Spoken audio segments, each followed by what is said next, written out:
So yeah, like I said, today's focus really is nutrition around the menopause, and it might be a little bit different to what you're expecting. I will be covering nutritional aspects, but there is a little bit more to it, which you might have discovered yourself during your menopause journey, and that it's not always about just facts of what to eat and what not to eat.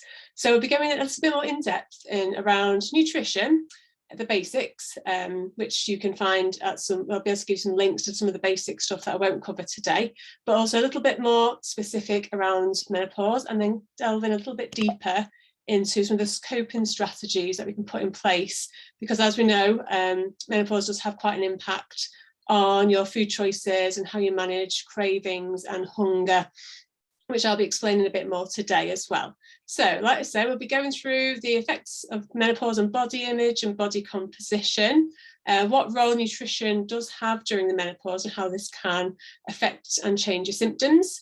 A little bit about macro and micronutrient requirements, because that does change as we get older and also during the menopause years. Again, how to optimize your energy levels, because I know fatigue is a real big factor for so many reasons. So we're going to go through that, because it's not just about looking well, eating well, it's actually about feeling well as well. It's going to make a bigger impact on your life. And again, so much of this is around mindset as well. So your mindset might have changed quite a lot going through menopause. You may have struggled with eating prior, and now it might feel a lot more difficult, or you might actually be facing some nutritional challenges for the first time in your life.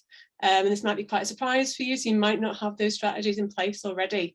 So I'll be going through that, how we can actually manage some of the more troublesome symptoms that a lot of ladies experience during menopause. And again, we'll go through a Q&A at the end. Again, I will stop the recording at this point, so you'll be free to speak and ask anything you want at that point. So we'll get going.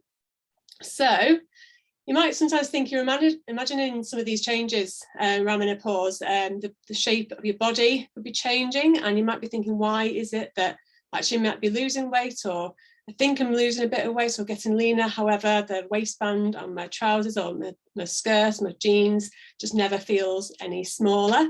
And this can often hide a lot of progress when you are trying to influence your weight and your body shape, body composition.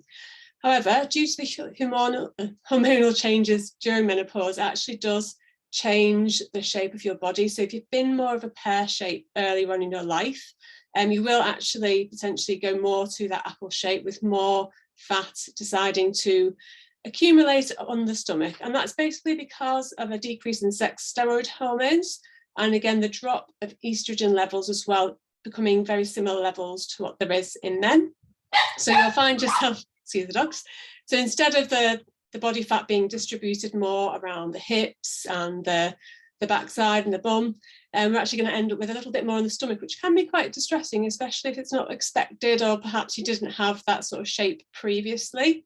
So again, that fat's been redistributed. Alongside that, you'll also start to notice some changes in the way you experience hunger. So you might actually find your hunger is increased, making it very much more difficult to control your portion sizes, to control snacking, and may increase your cravings for certain foods as well, especially if you are starting to try to restrict some of these foods. Again, if it's in a response to not feeling your best, and if you've chosen to try to diet, but then find your hunger is through the roof, again, this is very much down to your hunger hormones. So one of the hunger hormones is called ghrelin, and that can be increased during menopause, which is really unhelpful when, again, you might want to control your weight, or you might be trying to make some changes, and then all of a sudden you've now got extra hunger hormones, which is extremely unhelpful for a lot of people. So it's not in your head, and you're not imagining it. This is actually happening as a result of the menopause. Not everyone experiences exactly the same things, but these are very common symptoms. So again, that can be quite distressing, but I hope to know that actually this is actually really common and will help you a little bit there. Again, you might notice a decline in your strength, and at this stage of life, muscle mass is hard to retain. So it's not impossible, and not to say that you can't grow muscle, and it's not just going to all disappear overnight. So if you're someone that does train, you're not suddenly going to wake up with no muscles the next day. But this is the time of life where it's harder to grow muscle, it's harder to keep hold of it. So we do need to give it a little bit more attention. So I'll be going through that later on as well. Also, Fatigue, as I said, is quite a big factor in menopause due to disturbances in sleep. Your life might have changed quite a lot as well, sort of outside of the menopause itself. It tends to happen a little later in life. I know some people are earlier than others, but you might be a little bit more senior in your job. You might have a more sedentary job than you had when maybe in your 20s or earlier in life. So you might have a bit of a reduction in your activity levels because of job changes and lifestyle changes. But also, if you're not sleeping very well, you're not going to feel very active. So that's going to mean you're less likely to feel like getting up and doing things. You might feel more likely to ask somebody else to go get something for you. And all these tiny little things will have an impact on the amount of energy you expend over the day.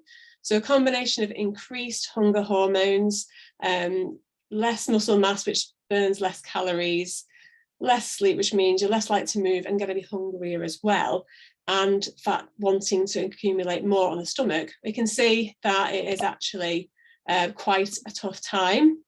So yeah, it's not in your imagination, it's tough, but there are things that you can take control of. So today we're really going to look at what you can control, what we can do to make things better and to optimize your life as fully as possible.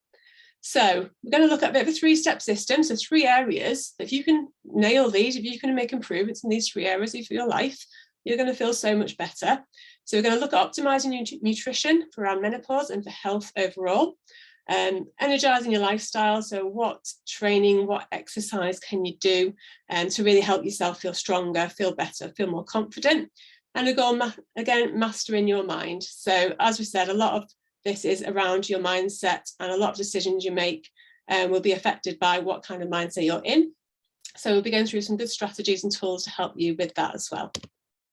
So looking at nutrition, so again, your basic healthy eating guidelines that are out there, sort of the government ones, they are okay. They are pretty standard. So you're eating plenty of fruits and vegetables, getting some protein and carbs, and a small amount of fats in is not a bad thing at all.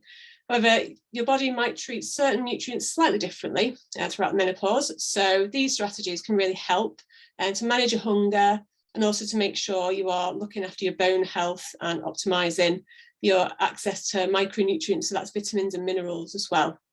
Again, you can sometimes get some bowel changes throughout menopause. You may find yourself with more diarrhea or more constipation. So again, getting plenty of fibre through fruits and vegetables is a really good way to help regulate that as well, which can help you feel less bloated and feel much better in yourself.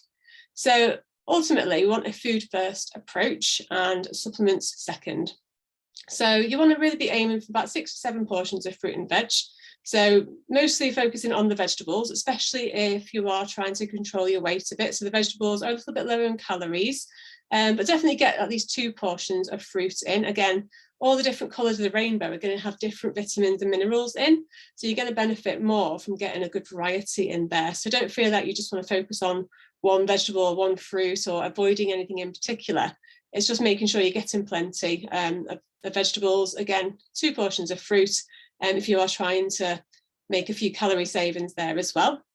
So then looking at the vitamin D. So again, we can get vitamin D sort of from now or a bit further on when the sun comes out, so about October, but the sun's never that great in this country, is it? So whereas I say food first, actually a vitamin D supplement can be quite helpful to the whole population actually, but with menopause, your bone health will be a bit more at risk of declining further, because after the age of 35, our bone density will reduce, and that is only speeded up by the changes in our hormones as well as we enter menopause. So really focusing on getting enough vitamin D, a 10 micrograms vitamin D should cover all bases. Again, I'm not a doctor, so please check out any of these recommendations with your medical team, because I'm not aware of what medications you're on or anything that you should or shouldn't have, but that is a general guideline for most of the adult population.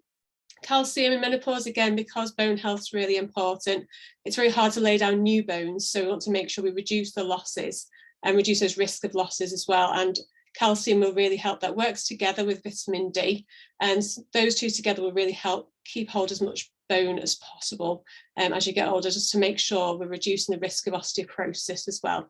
So your calcium, you're going to be getting that from milk, cheeses. Some of the leafy green vegetables have a bit in, or we're not very good at absorbing it from there. But again, it's making sure you get things like yogurt and things as well. So again, those portions of calcium are going to really help. And again, sort of high volume foods. So again, if hunger is an issue for you, so having foods that are low calorie and high volume, which comes down to things like your pulses, legumes, so beans, soya, things like that, your fruits, your vegetables, they're really helpful because they fill your plate up. So visually, you can see lots on your plate, and they fill up your stomach as well. Also, the fibre can really help to feel more full as well. So again, if you are struggling with hunger, this can be really helpful. So protein, big priority here. Again, because it's harder to keep hold of muscle, protein is going to be even more important. So again, you might find it quite hard to get enough protein, and many people don't generally get enough protein in their breakfast. That tends to be a priority meal to have a look at. So if it's just a case of a bowl of cereal, you may actually make some great sort of improvements from maybe changing that to something like Greek yogurt and a small amount of granola, and that can really help boost up your protein at one meal a day, especially if you generally have sort of a balanced meal for breakfast, for lunch and tea as well. So again, first sort of thing is look at where you can get your protein from. If you want to calculate your own protein, if you are tracking calories, if you're using a tracker that tells you your calories and your protein, then if you multiply your body weight in kilograms by 1.5 to 2, that will give you thereabouts the amount of protein that you should ideally be trying to get every day. So if you have a go at that maths, it might be quite a long way away from what you're currently having. So if it's a long way away, don't stress about it too much. Just think, can you actually improve by 10 to 20 grams extra per day? So that would really help. That would make a big difference. So even just like changing your breakfast, if that's something that you don't do much of, or you just have something that's quite low protein, that would be a big gain for you. Again, if your BMI is above 30, this calculation doesn't work as well. So again, feel free to get in touch after if you'd like me to help you out with this, to get some more sort of close calculations for yourself. I'm more than happy to help there. And so in terms of the next nutrient, so fat. So again, we tend to do a little bit better in menopause with slightly higher fat intake. And that would, like I say, just look at 35 to 40% of your total calories. So that's going to depend on how many calories you're trying to eat. So there's a bit of maths around there. Some of the calorie calculators will do those sorts of percentages for you. Main thing is to just not get too hung up on it, but if you just pay attention to prioritising your protein first and getting plenty of vegetables in and some fruits, a little bit more of the fat, so things like olive oil, maybe a little bit of butter. Like I say, you could also have a bit of cheese and things like that to bump that up. And then sort of the remaining calories would then come from carbs. Now, it doesn't mean we should cut carbs out, but a lot of ladies in menopause do find they do slightly better and feel better on slightly lower carbs. So we're not talking level like keto levels. We're not talking about carbs being bad. It's just we tend to do better with more protein, tiny little bit more fat than we might have had in younger years, especially if you've been on a lot of low fat diets. And then having some carbohydrates, mostly from your fruits and your vegetables, a little bit of starchy carbs as well. If you do it in that order, you tend to feel a little bit less starched, a little bit less bloated, and a bit more energetic. Like I say, everyone's an individual, so this is something to experiment with, but this is a good little guide to get started with. So also there is a change in metabolism as we enter menopause as well. Some ladies do need about 200 to 300 calories less per day. A couple of reasons being, mostly because of that activity level. So it depends how affected you are by your sleep levels. If your sleep's very badly affected, your energy levels won't be as great, in which case you're going to move less. So that's one of the reasons. Quite a lot of ladies do have some trouble with thyroid as well around this time of life. That can affect things in the short term, but then it can be corrected with medications. I'm not going to advise on that specifically. So it can cause a little bit of that change though. And as much as it can be corrected medically, there can be sort of fluctuations and the body can change. So this can actually affect your calorie needs as well. There's no special way to sort of really figure this out. It's just so that if you've ever tracked calories before when you're younger or pre-menopausal, you might notice actually if you were wanting to lose weight, you're probably looking at a bit less calories than you might have done in the past. Again, not knowing every individual's dieting history, I can't say for sure for each person, but again, I do sort of check that out with clients So if they've had a history of being able to diet on higher calories, they might not be able to do that. But some people have dieted on very, very low calories unnecessarily in the past as well. So actually, some people don't necessarily have to have even less calories. It really depends what you've done in the past. Again, sometimes insulin sensitivity can be a bit reduced during menopause because of those hormonal changes. So that's one of the reasons some women do a little bit better on those lower GI foods. So that's things like focusing more on the vegetables and having sort of smaller portions of sort of breads and pastas and things like that. But like I say, not saying any of these things should be cut out. So again, if you're not sort of tracking calories, because you don't have to track calories to make changes or to eat well for yourself, and hand portions can be a really good way to sort of give yourself a little bit of a visual guide, especially if you want to make a few changes, but you feel like you're just sticking your finger up in the air, sort of guessing at things. So looking at your hand size, you can focus with your protein being about a palm size portion. So it's the size and the thickness of your palm. So that's just one portion of protein. This isn't to say we limit you to one portion per plate, but if you've got an idea of what a portion looks like, then you can choose to make changes. So again, if you're perhaps having no portions of protein at one of your meals, you can start to introduce that palm-sized portion. You might find that you're already having maybe 2 portions of protein at your evening meal, and that might be great for you. So it just gives you that idea of what you're currently having and what you might want to change. So same with your vegetables, we definitely don't want to limit these, but if you count one of your portions as a fist size, then that's just going to give you a guide as to how much vegetables you're having. So again, you may decide to increase to 2 to 3 portions of vegetables during a meal. You might be happy with just the one. See if you can get a portion of vegetables or a portion of fruit at breakfast as well.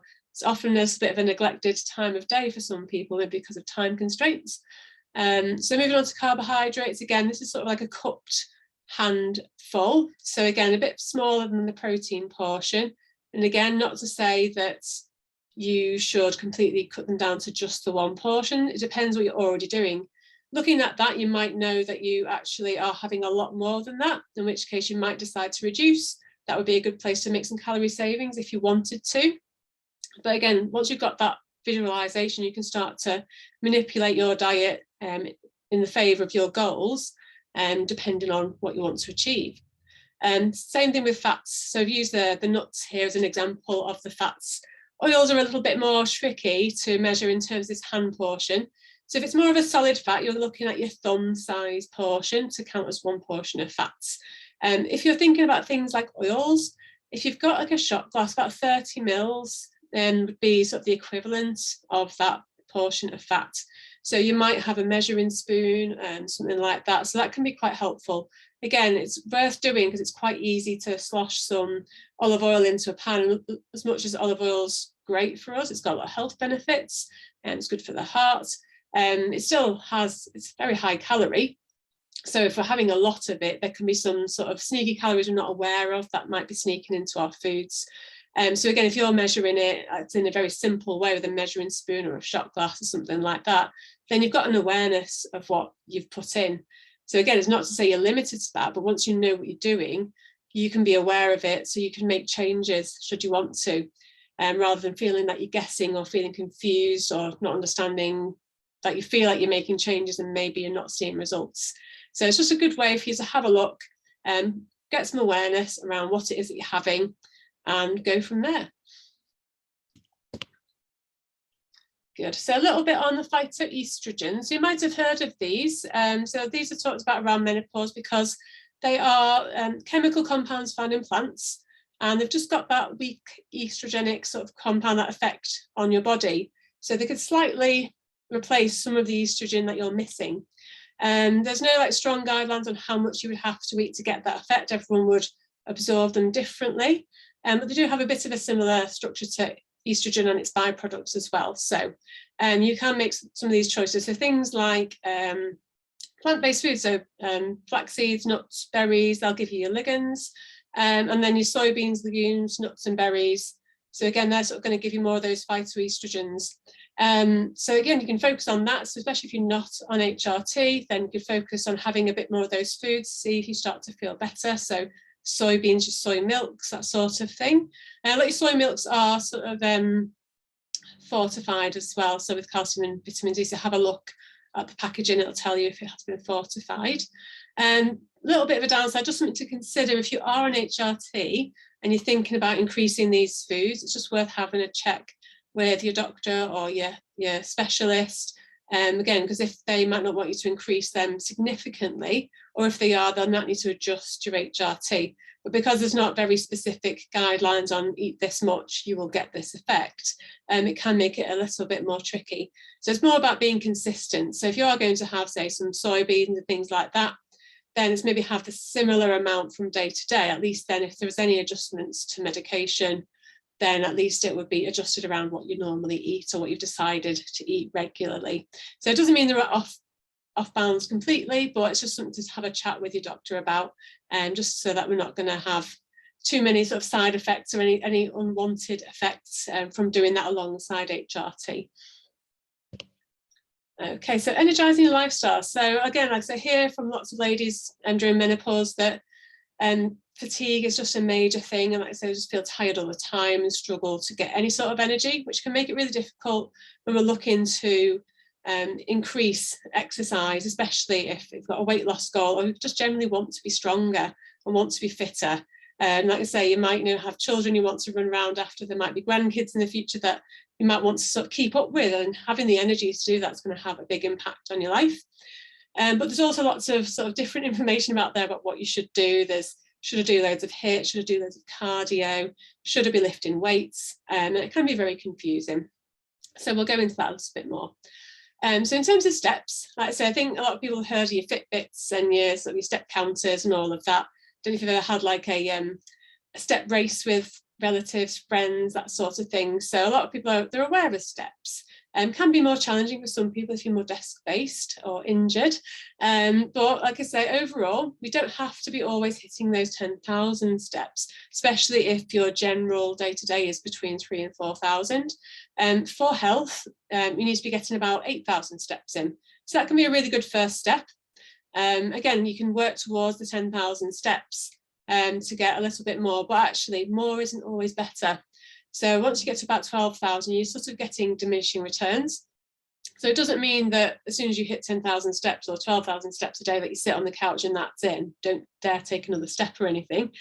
But it does mean that actually if you're taking a lot of extra time to go for extra walks purposely just to drive that step count up, actually there's better ways than you could be spending your time. Like I say, you could be doing a different type of exercise that might be more beneficial. Again, if you naturally have quite a high step count, if you are in a busy job, if you do go for a lot of walks because you enjoy it, that is totally fine. It's not a problem. I just don't want you to feel like you have to drive them up to plus 12,000, plus 20,000 just for the sake of it. At 8,000, you're getting your health steps in. After that, you're getting a little bit of benefit. After that, if you don't enjoy it, you don't have to do it. After 12,000, don't be thinking about you have to drive it up if it's not something you're already enjoying. So looking at other ways to get your energy levels up. Sleep hygiene. So again, I know that sleep is a major issue. When your hormones change, your sleep cycle can change a lot as well. So you might find that you go to bed fine, then you wake up, ping awake at 3 a.m. and there's just nothing you can do about it. So the best things that you can be trying, like I said, we might not be able to completely change this overnight, but you might be able to get some small improvements that are just going to help enough for you to feel better. Even if it was just 1%, if you could improve things by 1% per day, you'd be feeling a lot better over the course of the year. So looking at your sleep hygiene, try to have a regular bedtime every day, even the weekends. And I know it can be tempting to stay up late at the weekend and sleep in, but that just makes it harder on Monday. So trying to keep some regularity around your bedtime is the best thing you can be doing. Again, reducing blue light exposure before bed. So again, it doesn't actually have to be blue light, so any sort of bright lights can actually have an effect. So again, this means looking at perhaps putting the phone away for an hour or two before bed. If that seems too much right now, try starting with 10 minutes, 15 minutes before bed, phone free, and build it up. Another really good thing you can be doing is sort of reading or do a task that doesn't involve light, but that you want to do, because your brain will want to do the opposite to what you want it to do. So if you're trying to stay awake and read a book, you probably fall asleep. Same goes when you wake up in the night. Rather than sort of try to go to sleep and force yourself back to sleep, pick up a book or get up and change where you are. Maybe go downstairs, make yourself a glass of water, and then think about not going to sleep. And then you might find you want to go back to bed and you might sleep after that. So it's a little trick you can do. Another one sounds a little bit controversial, sleep divorce. So I'm bringing this up because I've heard that some ladies have done this and then they feel a little bit uncomfortable about talking about it and they don't want others to sort of know that they do this, but it doesn't actually have to be a bad thing. So a lot of people might find that their partner actually disturbs sleep as well, maybe because you feel quite hot at night, or you're a light sleeper, so then moving or snoring really disturbs you. Then you actually get a really good sleep in another bed. That is totally fine. And if that works, that's fine. That doesn't mean there is a problem. It just means that actually sleep is really important for you. So if you are feeling better, going to sleep in a different bed, that is fine. And again, maybe explaining that to the other half as well, that actually if you are just getting a better sleep, and it might be related to your hormones and the menopause, then explain it and just have a little discussion about it. But I just want to bring that up because I know it does help a lot of people, but sometimes we just feel a bit awkward and don't realise that other people do it as well.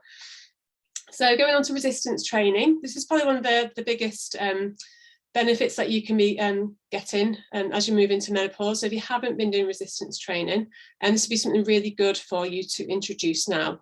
As we said before, muscle loss is a big thing sort of from now on. So actually starting to do something that provides resistance against muscles, it's going to encourage your muscles to stay around and not be lost.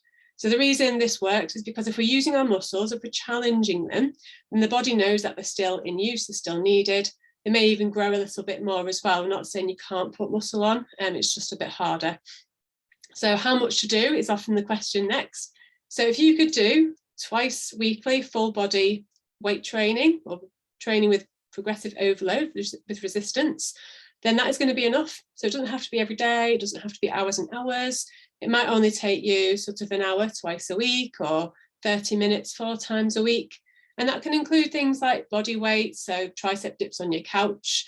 It can include core exercises. You can use resistance bands, so you can get kits to use at home with resistance band, get a lot of good effect, and can get some pretty heavy weight by the time you use all the bands actually. So anybody wants some links to some good sets, I'm happy to provide that. Again, machines and free weights if you are a gym goer, if you'd like to be a gym goer, you can get some great sort of help extra weights from machines, and then free weights again if you want to get a coach. Then learning how to lift weights can actually be really empowering. And one, you'll feel stronger, more energetic, because if you're doing things that are harder than daily life, life gets easier. Because if you're not doing anything to challenge your muscles, every day is a gym day. So if you want to feel like you've got a rest day, actually you need to be working a little bit harder, not crawling out the gym, just challenging your muscles enough so that you can allow them to grow, and then also not feel so sore the next day that you can't walk, because that's defeating the purpose. So again, resistance training, very important, but it doesn't have to be loads, just twice a week, full body, and that will help your muscles stick around to keep you strong going on later in life. And again, another really important thing, you can often feel quite overwhelmed because you feel like you've got so much to do, and maybe you feel like you're not getting it right, or you feel like you need to get things perfect. And we all have wobbles, and we all have things that get in the way when life gets in the way and you didn't get to the gym when you wanted to, or you ended up getting a takeaway when you didn't really want to, but actually everyone else was having one, so you did too. It's where self-compassion comes in. So again, you don't want to be sort of getting too involved with overwhelm or negative self-talk, because that's really going to derail your efforts. We're not expecting that when you're making changes for this to all go perfectly. Expect that you'll try something and it might work for a few days or a few weeks, and then you might have a blip and then get back on it. That's totally fine. And just having that compassion with yourself to know that you can try again. And if a particular course of action didn't get a result that you wanted, and you did it long enough to see a result, if you're not happy with that result, you can change it, do something else. So just making sure you're actually kind and compassionate to yourself on the rest of this journey, because essentially, if you want to have these good results and you want to keep them for life, there need to be things that you can do for the rest of your life as well. So mastering your mind. So as you can see, there's a few things we can be doing for our nutrition and our training, but the main thing that's going to help keep this going is actually your attitude and mastering your mind going forward. So health is so multifaceted. There's so many things involved. It's not a particular look. It's not a, it's not one way of feeling. But how we actually react to our daily circumstances and to things that come up in life when life throws us a curveball. Actually, emotional regulation is what's going to help us manage those situations without overeating. And a lot of this is around distress tolerance as well. So when you feel stressed, when you feel like something untoward's happened or something's upset you, or a stressful day at work, again, it's managing those cravings. You might actually find you crave things more after a really busy day when you finally got time to yourself. And this is actually a form of feeling distress, and you might not always recognize what's happening. So then before you know it, you've had food, maybe food you didn't want, maybe more food than you would normally have eaten. So we're going to look at some skills around that to improve how you'll manage different difficult emotions without using food. Again, self-compassion, can't say there's enough. It's absolutely vital as you learn new skills. And you might find after today as well, you might find going forward that you think, oh, why didn't I know this 10 years ago? Do you know, if I could have applied this a few years ago, I'd be here by now, or I wouldn't be feeling like this, or that wouldn't have happened. But just remember that anything you learn from today going forward. Just be kind to your former self. They got you as far as where you are today. So don't be too mean to your old self. You didn't know what you didn't know. So if you find something out and it's an aha moment for you and you're like, yeah, this is going to really help, like I said, just be kind to your former self. If you didn't know it before and you've struggled a bit because of not knowing that, that's fine. You're going forward, not going to look back too much. So it's all about sort of how you really want to feel. So do you just want to be surviving, or do you really want to thrive? And a lot of thriving is around actually looking at these different domains of health as well. So again, we have our physical and mental health. These are very important. We don't have these. We don't have very much at all. But there's much more to it. So it's not just about there being nothing wrong with us. It's actually to really feel like we're flourishing and thriving. We want to have other things in our life as well. So feeling like we actually have happiness in our life and some sort of satisfaction. So something we can achieve, feeling that we're actually happy that we've made progress in an area of life, that can really make you feel a lot better. So it's more than just being, oh, well, there's nothing wrong with me. It's actually, I do things that make me happy. I feel satisfied in some areas at times. Not going to hit everything all the time. Meaning and purpose as well. So again, I know a lot of ladies take up charity work or voluntary work for that reason. If they don't feel like they've got the meaning and purpose they want in their life. Some ladies, again, they may have had the children may have actually left home, and then they feel like a little bit of loss of the meaning, or a little loss of purpose in life, especially if their children have been quite dependent and now they're not, and then is left with that thought of, oh, now what do I do with myself? So again, finding some other meaning and purpose, something to work towards, something to strive for, can actually make you feel so much better in life. And again, making sure you're working to your values, that character and virtue side of things. So we all have sort of different values, and I can't tell you what yours are. So mine are sort of around health, adventure. I like to make sure I'm having close connections with others. They're things I really value. You might have like very different values.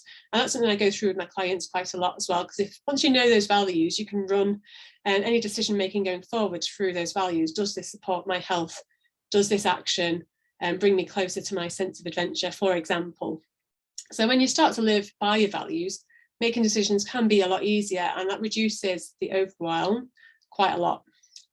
And that's going to actually help you to form the closer social relationship as well, because once you know a bit more about your values, you get a better sense of who you are as a person as well, which means you're going to be a little bit more authentic version of you, which means you'll get on with others and find others more like you, feel more part of a community for that reason as well, which feeds into all the physical, mental health, happiness, life satisfaction.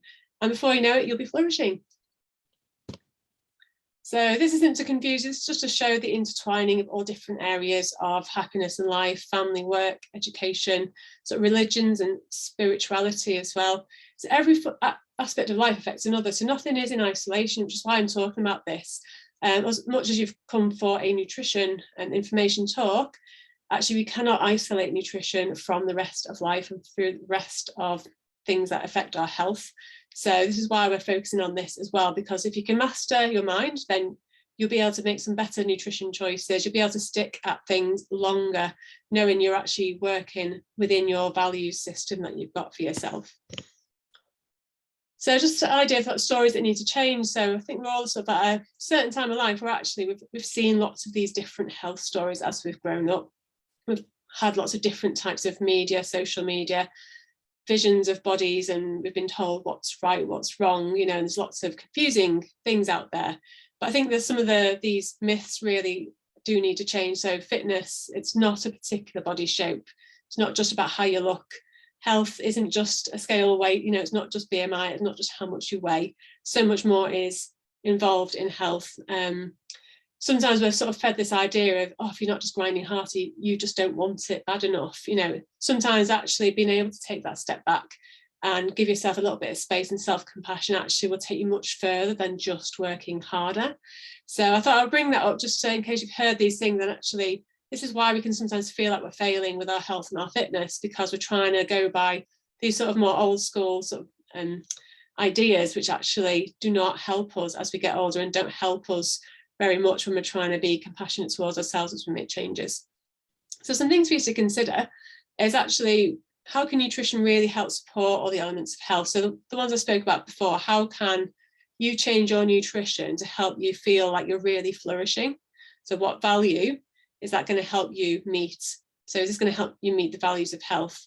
Is going out for a meal going to help meet the values of family? So that's just some examples. And again, how can you also use those elements of health to get to those results as well? So how would they intertwine? How would they affect you? What choices would you need to make to get a result that you want? So things to think about. And if you actually use this as a bit of a journaling exercise, you can scribble down as many ideas as possible and start to highlight ones that actually feel good to you and that sort of feel like, yeah, this one hits, this one really resonates. So for those who are struggling with a focus on body weight alone, this is where I said get the pen and paper ready.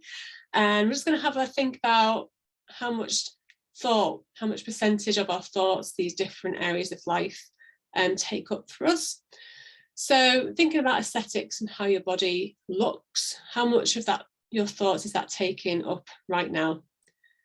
So just think about that and write a percentage down, or draw a pie chart and just do some lines just to say how much of your thoughts, how much of your energy you're giving to the way you look. And then when you've had to think about that one, how much importance do you give to performance? So how much of your headspace goes on that?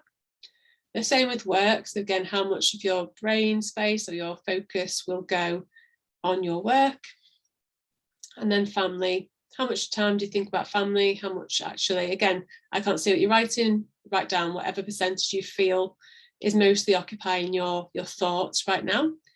And the next one is things like religion, spirituality. So again, this can be things like your me time, things you do for you. It can be things like sort of voluntary work or things that you do that you really enjoy. Could be colouring in, could be anything. So how much of your brain space do you allow? How much of your thoughts do you allow for those sorts of things, that things you fill up your cup? You might have heard that phrase before. So if you had a chance to do that, I'm just going to show you some changes that come about in my clients for when we talk about this focus, because I think it'd be really helpful to see where are you at now, and then where could you be, and what changes would you like to see. So you're thinking about now, how much percentage time you're thinking about these areas. The next thing to do would be how much time would you like to be spent thinking about these areas? Is there areas you'd like to think about less? Are there areas you'd like to think about more?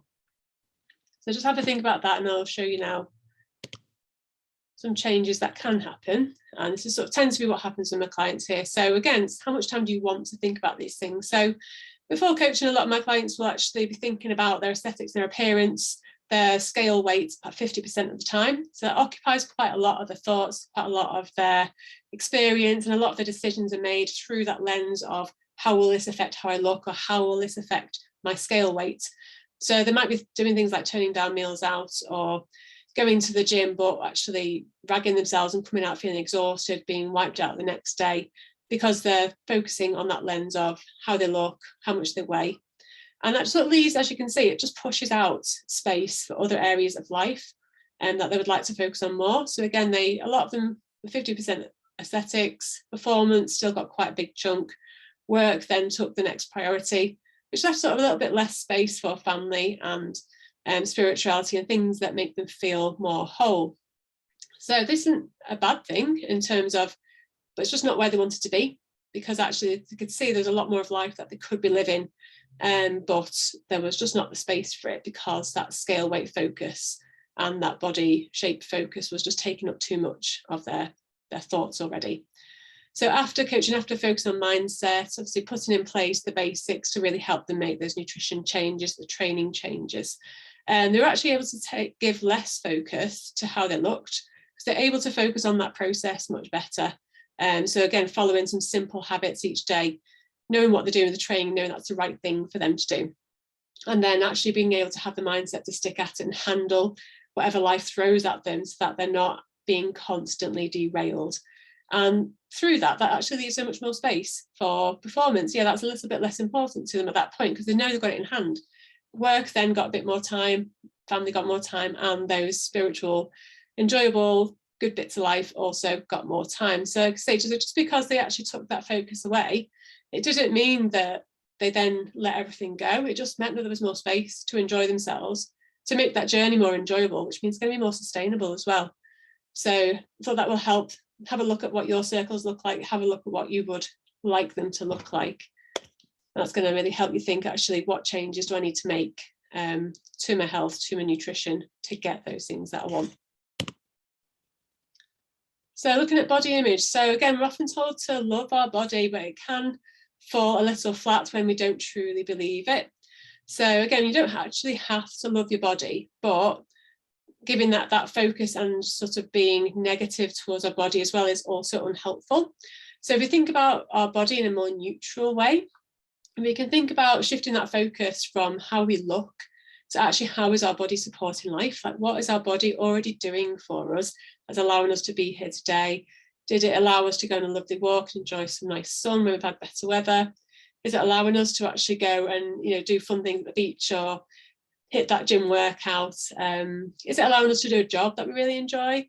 So it's all those things. Actually, what is our body allowing? The fact we have legs on the worst day, and we have body parts that are helping us live our life. And actually, by taking care of that in the capacity of, we'd like our body to stick with us for as long as possible, then we can think, actually, how can we care for our body in a way that's going to support what we'd like to get out of life, rather than just trying to change it all the time with more a negative focus.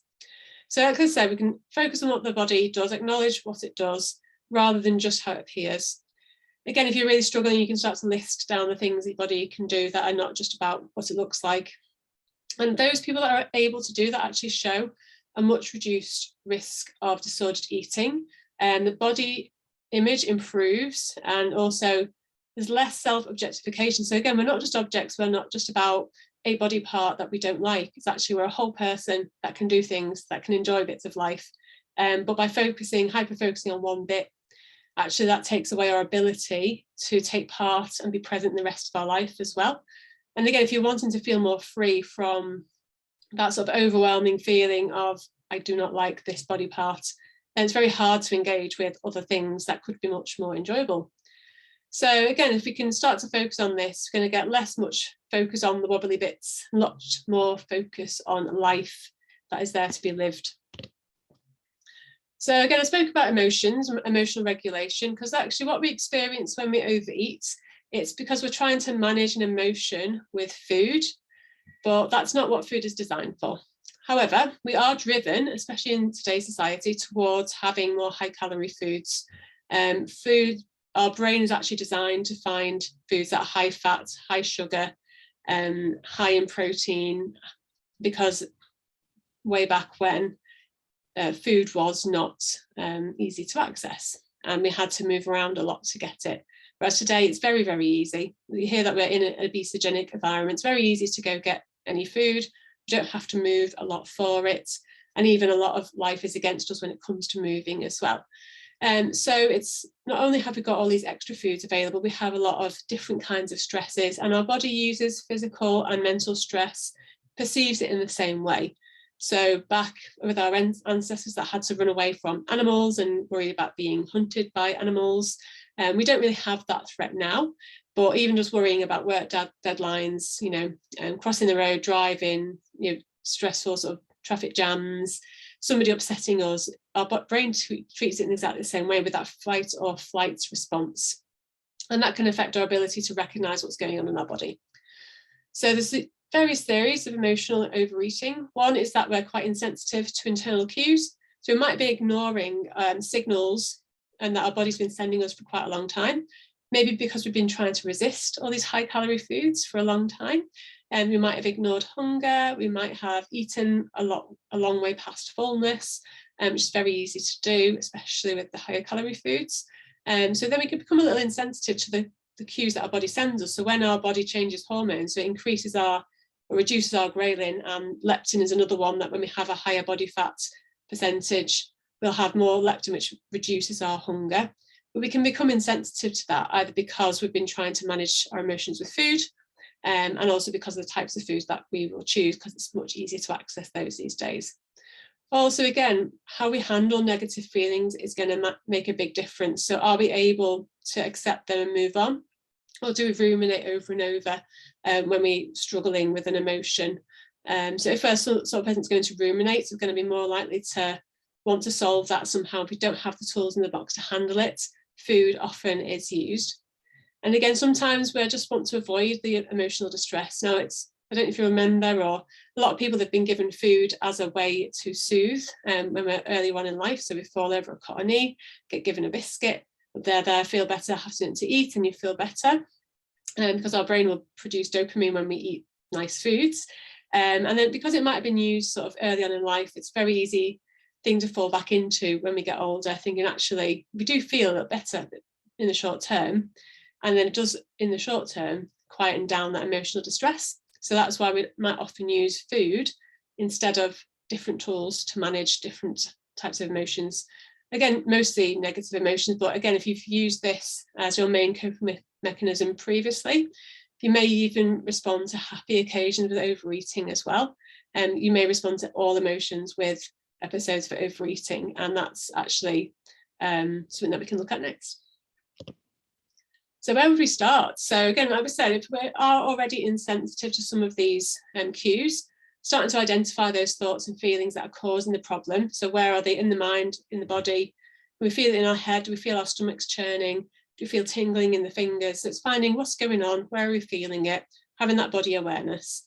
Next thing is like minimizing that judgment with yourself. Identify those feelings and then match them up with the physical sensations. So are you judging yourself? Are you beating yourself up because you think you've done something wrong? Or have you tried to resist biscuits and now you've eaten the packet and now you're judging yourself, beat yourself up? So it's again, minimizing that judgment, using that self-compassion to make sure you can move forward and you can take enough space to actually handle that emotion more appropriately. And next thing is then working out the response. How do you want to respond? So we can react or we can respond. So reaction is going to happen instantly. It's going to be an emotional response. It's going to be very fast. However, if we can take enough space to work out what it is that we're feeling, minimize that judgment on ourselves, we can actually respond in a more appropriate way. And in which case we're going to be happier with what we do in the long term when we can act like this. So looking at mastering your mind, there's a checklist of things that can really, really help. So we're going to go through these next. So again, first breathing. So you might have heard of box breathing, where you just breathe in, thinking of breathing in for 4 counts, holding for 4, breathing out for 4 counts, and then holding again for 4 counts. So that practice of breathing just gives yourself just a little bit of space. So I don't know if you've ever heard of like the chimp paradox, or our chimp brain versus our human brain. So our emotional brain will react very, very quickly, but our logical brain takes a bit of time to catch up, even as much as 2 minutes. So you can imagine that feels like a long time, and you may have already taken some action before that's had a chance to catch up. So by introducing some breathing, you're introducing some space to allow your brain to catch up with itself, to maybe take some better actions that are going to leave you feeling better about yourself. Next thing we'd look at is like actually a hunger check, and I'll take you through this, is that actually how are you really feeling? What action do you really want to take? Feelings check, and then surfing the urge. So this is a really good cravings management system, which I will talk to you about. Other things as well we can be doing is implementation intentions. So this is how we handle life's curveballs. So we can have the best intentions in the world, but nothing really ever goes to plan. Like I said, it's that saying, if anything can go wrong, it will go wrong. So actually by predicting some of these things, we can start to make alternative plans just in case, plan Bs. And altogether, these will help you to form some alternative coping strategies that do not use food, that you can turn to when you're dealing with distressing emotions. And that way that can really help to reduce some of that overeating and handling cravings much better. So going through hunger awareness and hunger checks. So you might have heard of the hunger scale, you might not have done. It's really asking yourself, am I really hungry for this? So we look at a scale of 1 to 10. 1 being we are extremely hungry, maybe that hangry feeling as well, so where we literally feel like we've got to eat like right now. And this is often the case when we've left it too long. You might have even gone past hunger. Maybe you didn't get your lunch, so you were going to have your lunch, you got distracted, you didn't have it, next thing it's now tea time, and you've just actually getting to that point where actually somebody's going to be in trouble if you don't eat soon. And that's that feeling where you're actually really beyond it and really not feeling good. You feel like it's more an emotion rather than actual hunger at this time. Next thing is if you're a little bit not quite as bad as that, it's very hungry. 2s and 3s is where you're actually really hungry, wanting food. You're aware that food's needed, but you might be able to just wait a bit longer. You might be able to just about think about actually, yeah, I could cook something, I don't have to eat something right now.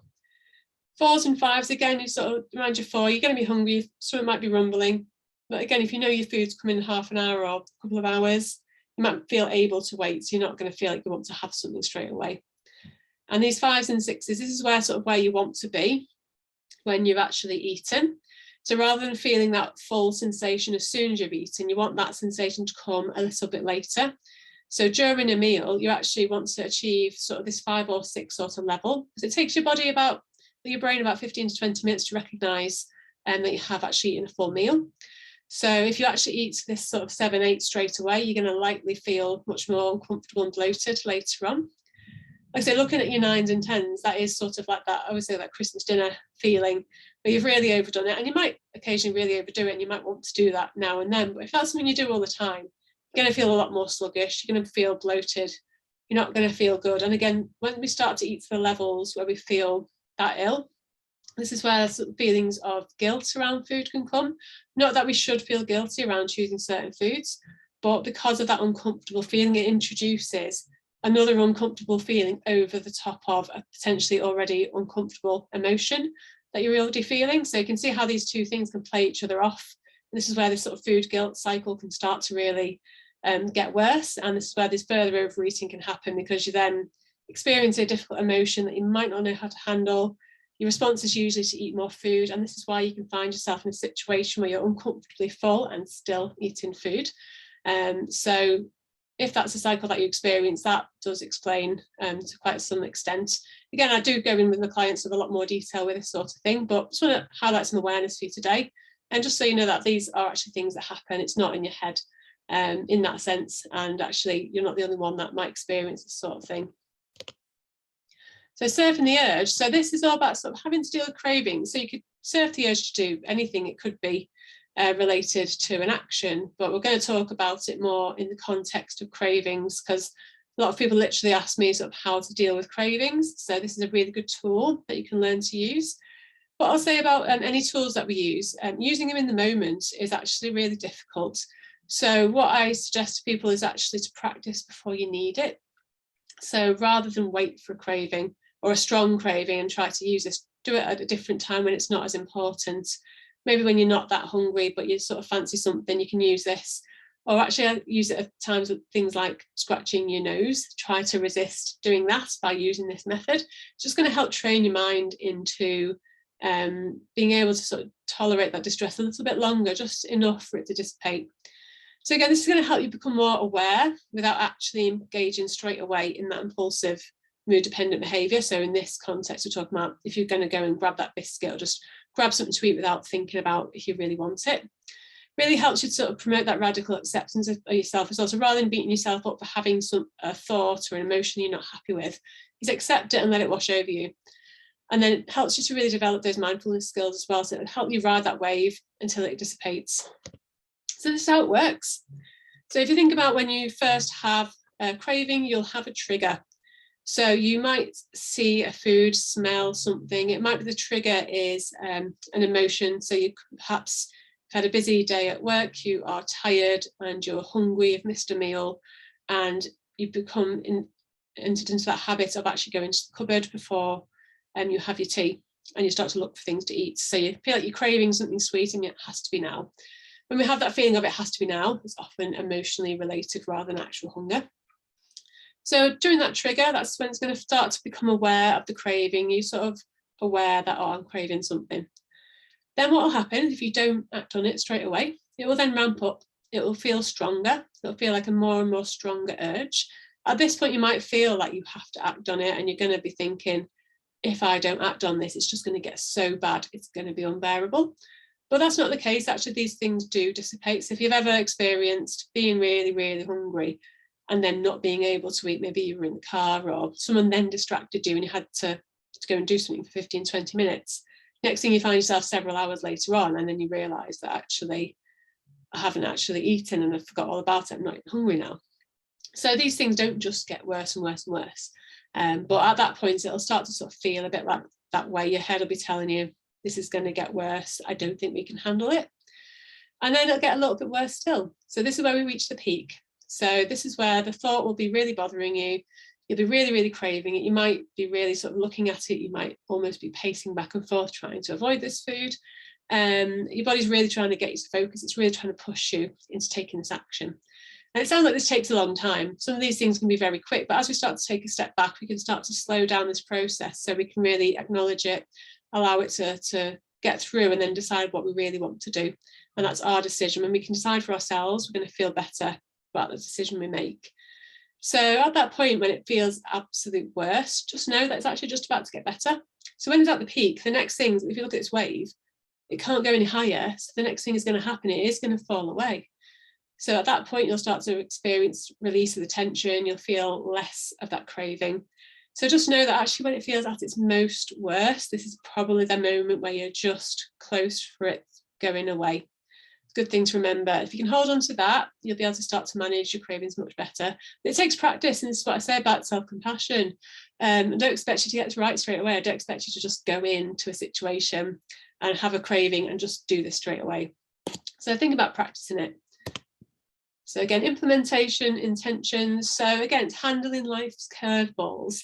So again, you will be challenged. So whatever intentions you have, no matter how motivated you feel, no matter how much this time is the time, there will always be a challenge. If you're thinking about the context of the rest of your life, you're not going to go through the rest of your life without ever having a challenge. So we may as well prepare for it. So implementation intentions are going to help you set yourself up so you can feel semi-prepared for when things happen that are a little bit unexpected. So just for example, it's just to help to reduce the mental effort that comes with that long term. So again, do you ever feel like you've been on a diet and actually after an amount of time, you just feel like it's just too hard? Because you feel like you've constantly got your eye on the ball, you're constantly thinking about it. And the minute that you take your eye off the ball, you feel like it all goes to pot and you're back to square one. So by implementing this, you can actually have the best of both worlds. You can still be working on your goals without it feeling like a grind all the time. So if you think about thinking ahead to what challenges you might face, say it's eating out, for example. So you could be thinking, right, well, if I get invited to eat out, I am going to, and then insert an option. So for example, if I get invited out, I'm going to go and choose salad. That is just an example. I'm not saying this is what you have to do all the time. You could even say, actually, if I'm invited out, I'm going to choose food I enjoy and stop eating when I'm full.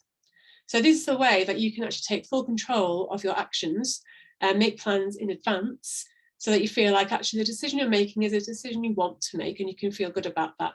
So it doesn't matter if you go out and have steak chips and a chocolate fudge cake. If you've managed to enjoy that, you've enjoyed the time with your friends or family, you're leaving without feeling completely stuffed, and maybe you've eaten a bit of both, maybe you haven't eaten at all, you've just ate to your hunger levels. Actually, you can feel a lot better about that rather than feeling like, oh, everyone else is eating things I didn't want to choose that, but now I have. Now I'm going to splurge. I'll start again Monday. I'm going to spend the rest of the 3-4 days, for example, overeating and eating foods that are not part of my goals, that don't support my goals. So rather than doing that, we can actually make some advanced plans, and it's going to minimise a lot of those impacts of those things that happen in life that we don't expect. So just to sum up, so like I say, health is not just one thing, it's multifaceted. There is so much more to nutrition than calories, which is why I've spent most of my time talking about mindset and training more than just purely the calories and the nutrition side of it. We can actually work towards multiple measures of diet success. It's not just all about what our body looks like or how much we weigh. And again, looking at that emotional regulation, it's really going to affect your ability to follow a course of action. So again, when we choose a course of action, we'll make sure we can follow that enough to see a result. Whether we're happy with that result or not is out of our control, but we just know that we can change that course of action if we can regulate our emotions along the way. And again, looking at body neutrality, that's really going to help you improve your relationship with food and that relationship with yourself. Again, once you can release yourself from that, it's actually so much easier to go forward and make those changes. And ironically, your BMI and your body weight actually go to a place where you're happy with without you having to force it there. So again, just main thing really is to practice these strategies before you need them. So waiting to the moment where you absolutely need them is setting yourself up for a failure. So it's good to just practice, to think about how you might implement these before you're actually faced with a situation. You'll feel that much more prepared. Not expecting this to all happen first time. It's all a journey, it's all practice. And again, having that support along the way, having the support of a coach or a friend or a relative, it's really going to help you as well in terms of having those moments of self-doubt where you can just bounce off somebody else and be like, is this just me? Or, you know, insert doubt that you have. And that bit of reassurance actually make a big difference between how long you can do something for. So at that point, we'll take some questions, and I'll stop the recording shortly. But like I say, anyone that wants to get in touch with me, you can find me on Instagram, so feel free to find me on there. And we're going to be leaving some contact details as well as part of the where the talk is hosted. So again, feel free to get in touch if this is something that you want to work on in a little bit more detail going forwards as well. So let's just stop the share.